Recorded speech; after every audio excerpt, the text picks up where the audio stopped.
Masih di Sapa Indonesia Malam bersama saya Friska Clarissa. Saudara, tepat 1 bulan lagi Indonesia akan melakukan pemilihan umum pada 14 Februari. Pemilihan presiden diikuti oleh 3 pasangan capres-cawapres. Semua paslon mengeklaim bisa memenangkan Pilpres 1 putaran.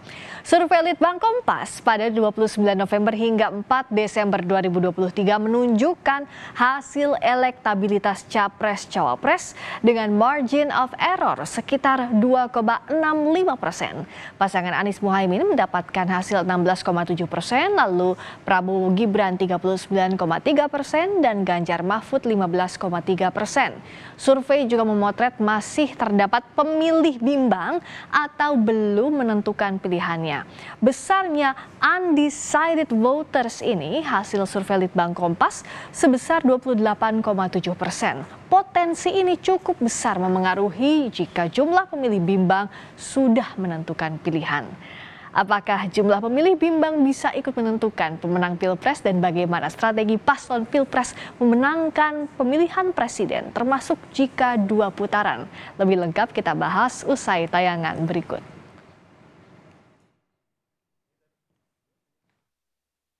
Pasangan capres-cawapres yang berlaga di Pilpres 2024 sudah memasang target perolehan suara. Tim Anies Muhaimin mematok target perolehan 57 juta suara atau 35% dari total 204 juta pemilih, yang artinya bakal lolos ke Pilpres putaran 2. Kita membuat target, harus ada targetnya.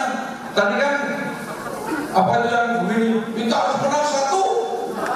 Ya, itu boleh, itu semangat. Karena paslonnya 3, kita tentukan targetnya adalah 35% atau 57 juta suara. Itu saya 100% dari DPD 204 juta. Jadi target kita harus minimal 57 juta. Pasangan Prabowo Gibran memasang target yang lebih besar. Calon Wakil Presiden nomor urut 3, Gibran Rakabuming Raka menegaskan tekadnya untuk menang 1 putaran. Karena itu dia meminta pendukungnya kerja keras. Perlu kerja ekstra keras untuk bisa memenangkan 1 putaran nanti.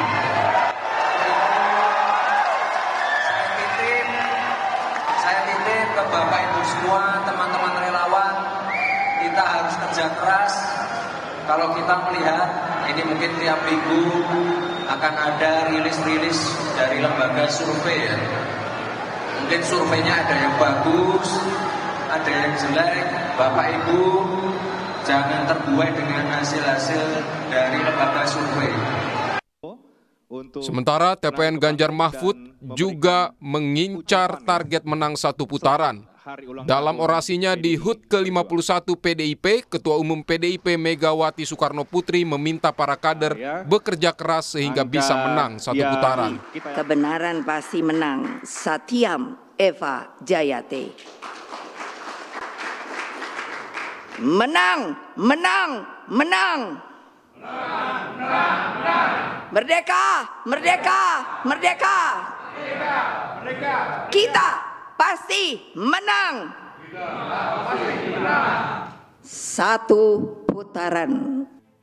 Meski muncul tekad agar Pilpres berlangsung hanya 1 putaran, namun sinyal koalisi apabila pemilu berlanjut ke putaran kedua muncul. Sinyal menguat setelah muncul pujian capres nomor urut 1 Anies Baswedan kepada Ketua Umum PDIP Megawati Soekarno Putri sebagai penjaga demokrasi. PDIP adalah salah satu partai yang konsisten dalam menjaga demokrasi. Dan Ibu Mega itu penjaga demokrasi yang konsisten, yang berani. Jadi beliau tidak ingin ada pelanggaran-pelanggaran atas konstitusi, walaupun itu mungkin menguntungkan bagi partainya. Sementara di momentum HUT PDIP, Ganjar Pranowo sempat menyebut kata perubahan yang kerap diidentikan dengan Anies Baswedan. Inilah bonding kita pada rakyat. Dan pemilu adalah sebuah harapan perubahan. Dan PDI Perjuangan menjadi harapan untuk memperjuangkan nasib wong cilik, nasib marhen. Menanggapi kemungkinan koalisi, Sekretaris TPN Ganjar Mahfud, Hasto Kristianto menyebut komunikasi sudah dimulai antara tim paslon nomor urut 1 dan nomor urut 3. Jangan dipolitisasi, karena bansos BLT itu adalah siapapun presidennya. Itu merupakan komitmen kerakyatan sebagai perintah konstitusi. Fakir miskin, anak telantar dipelihara negara. Jadi komunikasi di dalam menghadapi intimidasi itu telah dilakukan antara paslon nomor 1 dan nomor 3 melalui tim kampanyenya masing-masing. Juru bicara Timnas Amin, Mustafa Nahrawardaya, menyebut komunikasi dengan tim Ganjar Mahfud dilakukan layaknya politikus beradab. Itu biasa ya, artinya komunikasi sebagai politikus yang beradab. Tidak mungkin kemudian kita akan memiliki rasa bermusuhan berlebihan atau dendam yang begitu dendam kesumat, tidak ada itu. Sebagai manusia dan politikus yang beradab, yang dimulai tidak dengan kecurangan antara 1 dan 3. Kan di antara 3 paslon kan secara kasat mata 1 dan 3 itu tidak memulai dengan kecurangan, tidak memulai dengan kongkal-lingkong ya. Berbeda dengan paslon lain, maka mereka harus menjaga hubungan dengan cara silaturahim, dengan cara komunikasi itu sebagai manusia beradab aja. Tapi sebagai persiapan pemilu, kemungkinan kalau belum apa-apa sudah komunikasi tentang misalkan persiapan pemenangan, ya nggak elok lah. Sementara itu, juru bicara TKN Prabowo Gibran Andre Rosiade menyebut sinyal bergabungnya kubu Anies dan Ganjar jadi bentuk pengakuan bahwa Prabowo Gibran lebih unggul seperti hasil sejumlah survei. Hal ini kan menunjukkan bahwa 01 dan 03 memahami dan menyatakan sebenarnya dengan pertemuan mereka bahwa membenarkan bahwa Pak Prabowo itu unggul sesuai dengan lembaga-lembaga survei yang terpercaya itu, yang menyatakan Pak Prabowo sudah mendekati angka 50%, Pak Prabowo berpotensi menang 1 putaran. Jadi itu intinya, bahwa 01 dan 03 sepakat bahwa memang Pak Prabowo itu unggul dibandingkan pasangan 01 dan 03. Pengamat politik Ahmad Hoirul Umam menyebut ada titik temu antara kubu Anies dan Ganjar karena merasa memiliki pesaing bersama. Juga tampaknya dari kubu 01 barangkali juga ada semacam optimisme untuk bisa masuk di putaran kedua, tapi di saat yang sama dari pihak kubu 03 juga memiliki optimisme yang sama. Tetapi kubu 01 dan juga kubu 03 tampaknya dipersatukan oleh sebuah common enemy, seolah kemudian ada semacam kebencian atau kejengkelan bersama kepada entitas kekuasaan yang saat ini dijalankan oleh Pak Jokowi. Sehingga kemudian ada semacam titik temu di sana. Pilpres hanya akan berlangsung 1 putaran jika ada paslon yang menang lebih dari 50% dan minimal suara 20% di lebih dari setengah jumlah provinsi. Tim Liputan, Kompas TV. Bagaimana peluang Pilpres berlangsung 1 putaran dan bagaimana koalisi akan terbentuk jika Pilpres menjadi 2 putaran? Kita akan bahas bersama juru bicara Timnas Anies Muhaimin, Mardhani Alisera, jubir TKN Prabowo Gibran, Aceh Hasan Syadzili, dari TPN Ganjar Mahfud ada juru bicara Deddy Sitorus dan pengamat politik dari Indonesia Presidential Studies, Nyarwi Ahmad. Selamat malam Bapak-bapak, sehat ya? Malam Mbak Priska, malam semua. Selamat malam. Terima kasih. Saya pertama ke Bang Mardhani dulu. Jadi yakin ya yang lebih logisnya itu 1 atau 2 putaran sejauh ini hitung-hitungannya, kan harus ya berhitung meskipun nggak tahu lah fokusnya menang pasti gitu jawabannya. Tapi sekarang logisnya tuh mana, 1 apa 2 putaran? Kami rendah hati sebagaimana Kapten mengatakan target kami 35% setara dengan 57 juta. Mudah-mudahan masuk putaran 2 dan insya Allah di putaran 2 kita akan menang. Nah kalau tapi kan beberapa waktu ini karena targetnya di sana 2 putaran, dengan pernyataannya Pak Anies misalnya memuji Bu Mega, ini sinyal-sinyal untuk membuka kemungkinan putaran kedua ya, kerjasama dengan paslon 03 gitu Bang Mardhani? Itu pujian sebagaimana layaknya kita menghargai partai lain dan pemimpin. Kan Bu Mega presiden kelima kita dan PDIP punya track record yang baik. Buat saya pujian itu baik bagi siapapun. Apakah kita akan berkoalisi? Pandangan saya kita lagi berjuang dulu masing-masing. Dan saya yakin boleh jadi 1 dan 3 yang masuk ke putaran kedua. Boleh jadi kan. Kalau dari Kang Aceh gimana? sejauh ini terhitungnya? Masih yakin bahwa 1 putaran pemilunya? Menurut berbagai survei, bahwa pasangan kami yang paling mendekati kepada sekali putaran. Tapi tentu bagi kami ini kan masih harus terus diperjuangkan.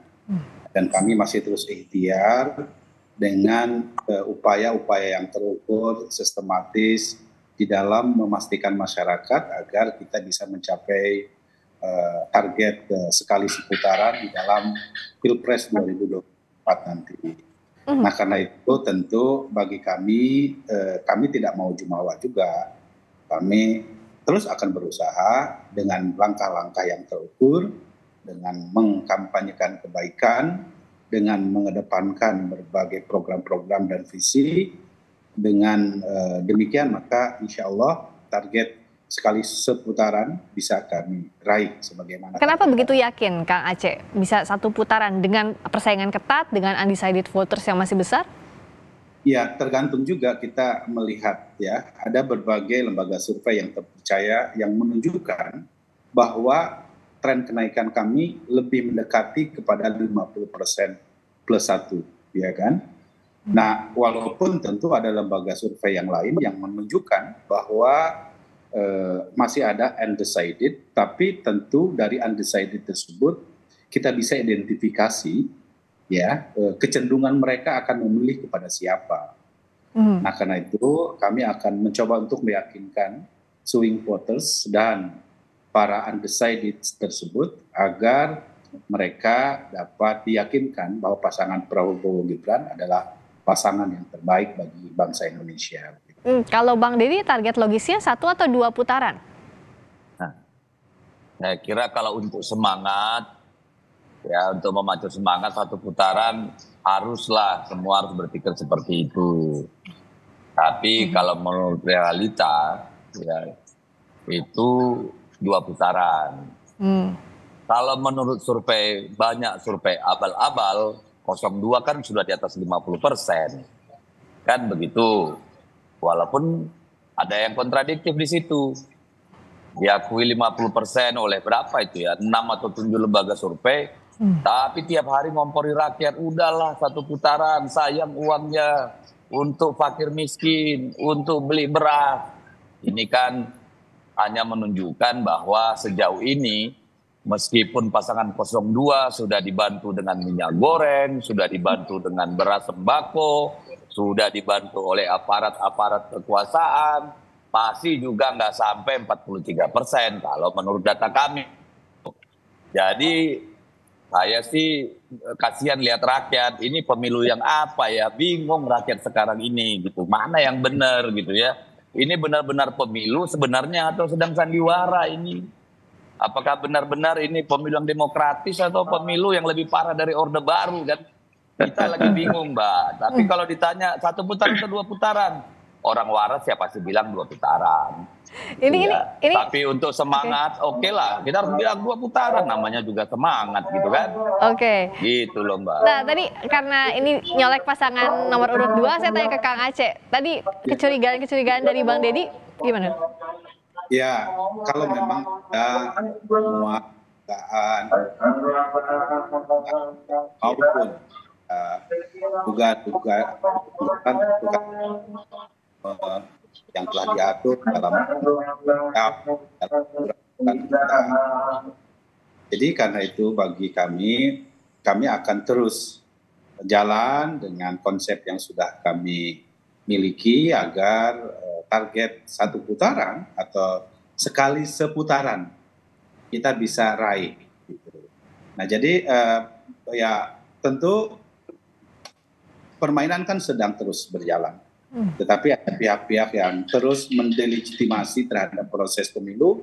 Tentu hal tersebut ya saya kira harus dipastikan itu semua dengan bukti-bukti yang bisa dipertanggungjawabkan. Ya, kan kita tahu kita ini kan sudah 5 kali pemilihan presiden secara langsung. Ya, ada incumbent, tapi belum tentu incumbent juga bisa menunjukkan kemenangan gitu ya. Ada mekanisme, ada masyarakat itu saya kira tidak bisa diberikan satu cerita-cerita yang menunjukkan bahwa proses politik tersebut bisa misalnya ya diintimidasi, diancam-ancam. Kenapa? Karena saya kira masyarakat sudah sangat terbuka untuk bisa bagaimana dan merasakan apa yang seharusnya memang mereka harus pilih. Oke, saya ke Bung Nyarwi dulu. Yang logis untuk menengahi ya, kalau dari sisinya Bung Nyarwi, sebenarnya logisnya mana? 1 atau 2 putaran yang memungkinkan sampai saat ini? Begini, kalau kita bicara itu ada 2 hal ya, Rizka. Yang pertama peluang dulu, logis gitu.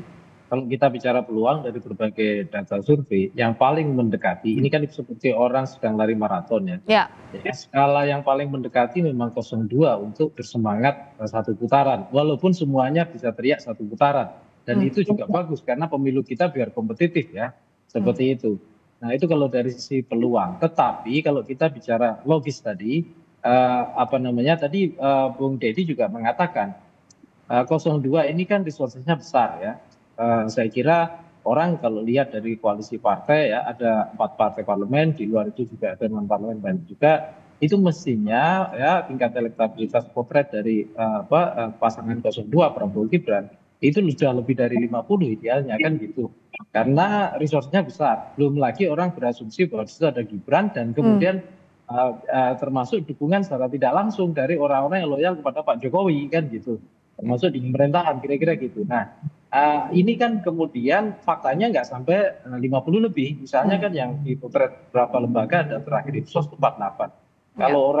Kalau melihat resourcesnya kan mestinya bisa sampai 58 misalnya begitu. Nah tetapi kan nggak sampai ke sana. Jadi peluang 2 putaran itu juga besar dengan kondisi seperti itu gitu. Nah kalau kita bicara logika pasar politik yang benar-benar demokratis dan juga para pemain politik yang bermain dengan istilahnya mekanisme yang demokratis sesuai dengan regulasi yang ada kan gitu. Nah kondisi ini kalau kita lihat sampai ini kan masih sekitar ya 29 hari lah ya. Itu dinamika itu masih sangat terbuka dan belum ada kita lihat ya hal-hal atau momentum yang punya daya magnetik yang luar biasa dari para capres-cawapres ini yang bisa menarik segmen pemilih dari berbagai level itu termasuk pemilih muda itu yang kemudian eskalasinya itu melonjak tajam. Memang ada tren kenaikan ya. Nah, misalnya di 02 diceritakan juga ada, di 01 juga ada gitu. Mungkin Mas Deddy juga punya data mengatakan 03 juga datanya bagus gitu misalnya begitu. Nah, ada momentum besar yang kira-kira mengguncang basis elektoral ini sehingga perpindahan migrasi itu menonjol sekali, itu belum ada sampai hari ini gitu. Nah, saya kira undecided voter maupun swing voter itu jumlahnya masih cukup besar dan ini masih jadi PR gitu sampai 29 atau 8 hari ke depan gitu bagi masing-masing capres-capres dan timnya untuk bekerja keras mempersuasi itu. Nah ini yang kemudian belum bisa menjadi garansi apakah kemudian terjamin 1 putaran gitu. Itu belum gitu, makanya kemungkinan besar sampai hari ini ya kalau kita lihat data dan dinamika yang ada, saya kira 2 putaran itu masih mendekati kenyataan gitu. So it's still everyone's game, masih milik semuanya, masih banyak kemungkinan 29 hari. Saya ke Bang Deddy, termasuk kok soal kemungkinan ini, tadi Mbak Puan bilang bahwa menjalin komunikasi formal dan informal dengan kubu Timnas Amin. Nah progresnya kayak gimana? Memang kemungkinan paling besar koalisinya kalau 2 putaran adalah ke Timnas Amin atau gimana Bung Deddy? Ya kalau itu biarlah jadi rahasia kami dan jadi kerjaan Mbak Priska untuk cari tahu ya. Itu kan namanya strategi politik, masa kita buka-buka di sini. Tapi kodenya bisa kali dikasih, tadi aja Mbak Puan mau jawab soal komunikasi formal dan informal, itu kemana sih arahnya?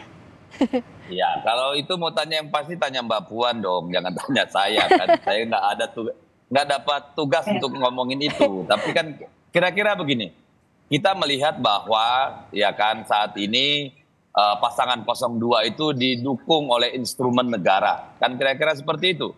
Kita sekarang ini bukan pemilu melawan paslon nih, kita melawan negara, instrumen negara. Kan kira-kira seperti itu.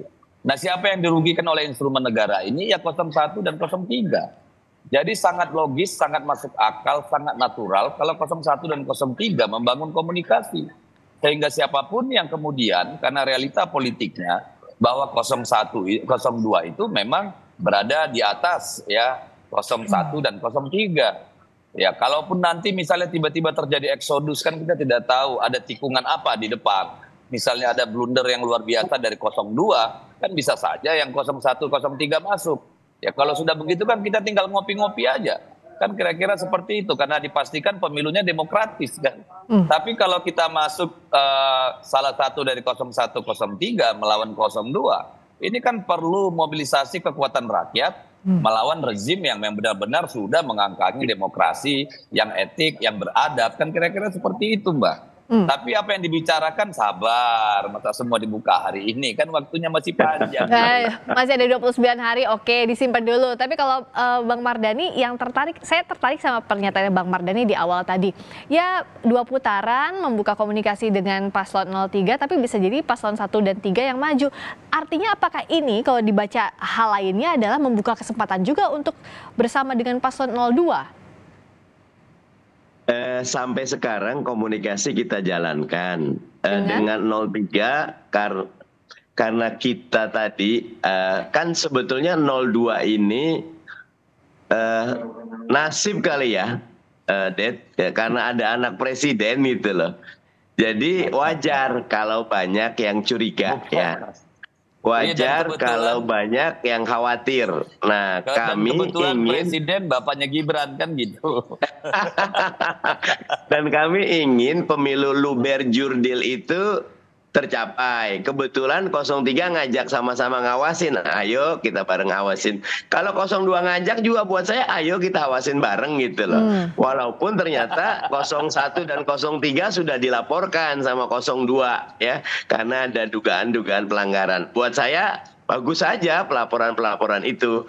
Intinya adalah bahwa komunikasi harus dijalankan, kompetisi harus dijalankan. Dan kami bersyukur, Priska, acara Desak Anies, TikTokernya Mas Anies itu betul-betul bisa mengguncang wilayah Gen Z sama milenial.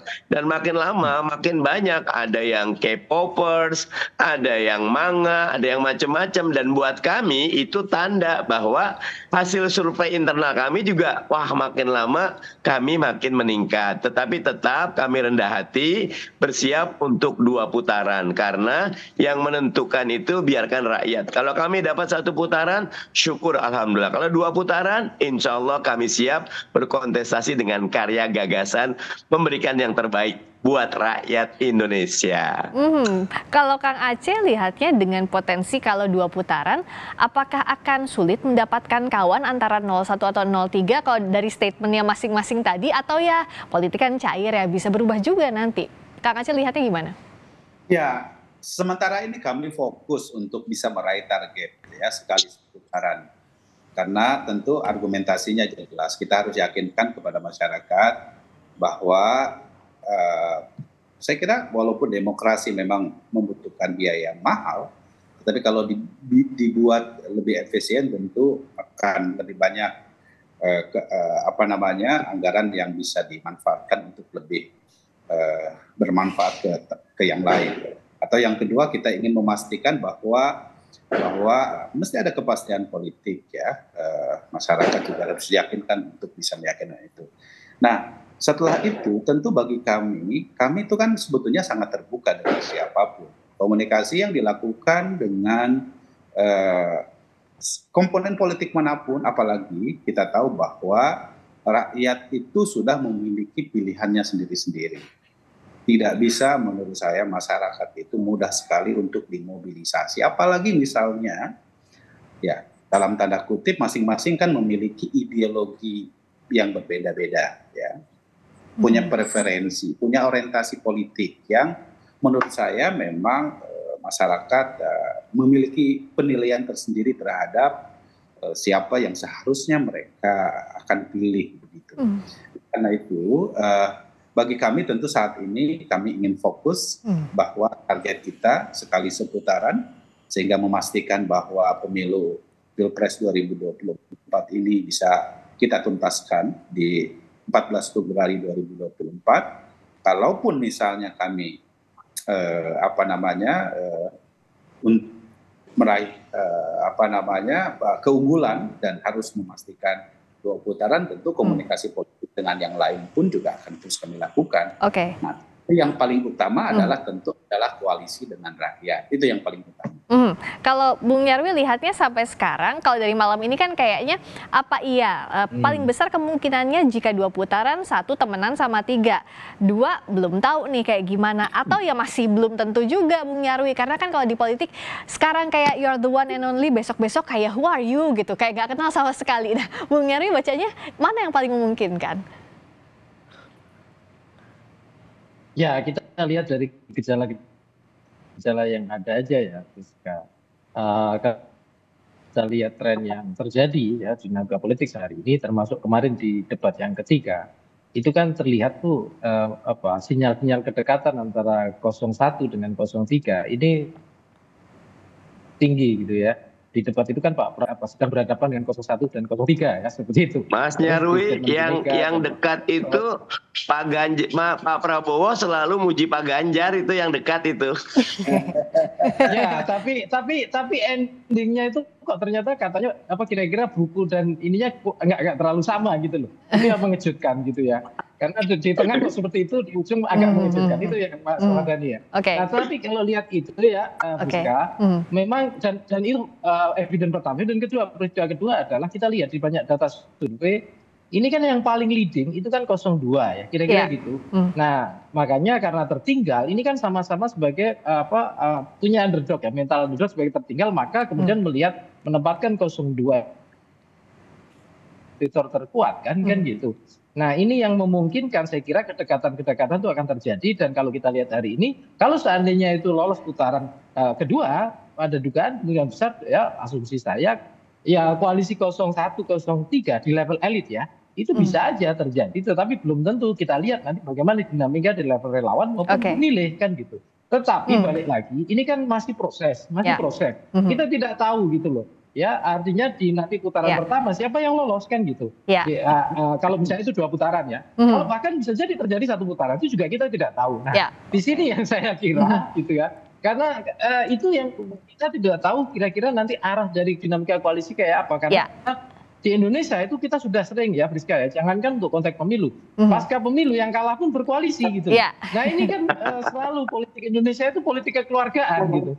Semuanya menjadi keluarga. Bagaimana itu dinamika demokrasinya kalau sudah berprinsip? Tapi intinya itu itu budaya kita, tradisi demokrasi kita, dan kita menginginkan pemilu ini sebagai satu cara untuk memilih pemimpin. Setelah itu ya kita sama-sama kan gitu berpikirnya. Tapi kita masih ada 29 hari. Sehingga ke depan ya kita perhatikan bersama-sama dinamikanya, Rizka. Oke, masih 29 hari, kita tunggu akan kemana dinamikanya bergerak. Terima kasih untuk waktunya Bang Mardhani, terima kasih Kang Aceh, terima kasih Bang Deddy, terima kasih juga Bang Nyarwi. Sehat-sehat ya. Sampai ketemu lagi. Selamat berjuang semuanya.